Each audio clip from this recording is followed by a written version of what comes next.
ഏറ്റവും ജ്ഞാനികളായിരുന്നു മിസ്രൈമ്യർ. അതുകൊണ്ടാണ് മോശയെ കുറിച്ച് വായിക്കുന്നത്, അവൻ മിസ്രൈമ്യരുടെ സകല ജ്ഞാനവും അഭ്യസിച്ചു. എന്നാൽ പ്രാഥമിക വിദ്യാഭ്യാസം പോലുമില്ലാത്ത യോസേഫിനെ മിസ്രൈമിലെ മന്ത്രിമാർക്ക് ജ്ഞാനം ഉപദേശിച്ചു കൊടുക്കത്തക്കതിൽ എന്റെ ദൈവം മാനിച്ചെങ്കിൽ ഇന്ന് രാത്രി സ്തോത്രം ചെയ്ത് ഞാൻ പറയാം, ദൈവത്തിന് മാനിക്കാൻ കഴിയാത്തവരാരുമില്ല, ദൈവത്തിന് ഉയർത്താൻ കഴിയാത്തവരാരുമില്ല. അതരം തുറന്ന വാക്കിന് ആമേൻ പറയാൻ ഇന്ന് രാത്രി ആത്മാവിൽ നിയോഗമുള്ള എത്ര പേരുണ്ട്?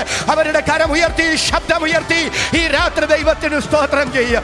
ദൈവത്തിന് സ്തോത്രം. ഹാമാനെ, നീ ഇസ്രായേലിനെ മുഴുവൻ ഉന്മൂലന നാശം ചെയ്യാൻ പദ്ധതി ഇടുന്നതിനു മുമ്പ് നിന്റെ തന്ത്രങ്ങളെ തകർക്കാൻ ഒരെസ്തേരിനെ ദൈവം അവിടെ എത്തിച്ചു.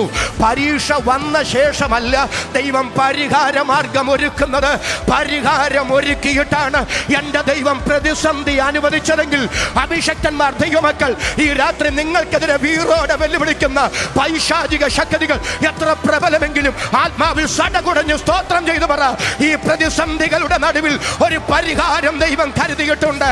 അത് വിശ്വസിക്കുന്നവർ മാത്രം ഒരു 30 സെക്കൻഡ് കരമടിച്ച് ഇന്ന് രാത്രി ദൈവത്തിന് സ്തോത്രം ചെയ്യുക.